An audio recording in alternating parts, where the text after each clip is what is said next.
Nós agora vamos passar a trabalhar sobre esta primeira parte aqui.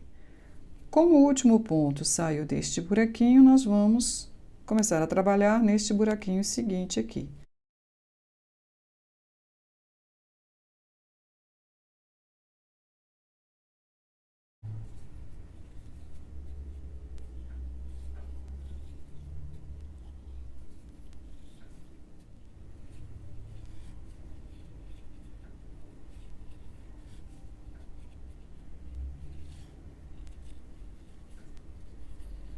E chegando aqui ao final desta carreira, o marcador está aqui. Isso significa que o primeiro ponto que nós fizemos foi este aqui, que está depois do marcador.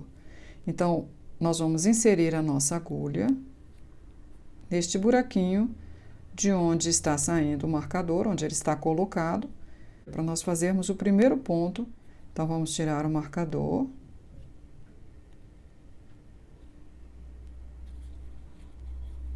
E vamos fazer o primeiro ponto aqui.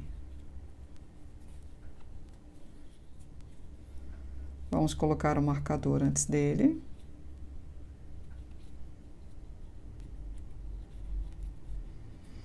E vamos prosseguir, então, fazendo um ponto baixo sobre cada ponto,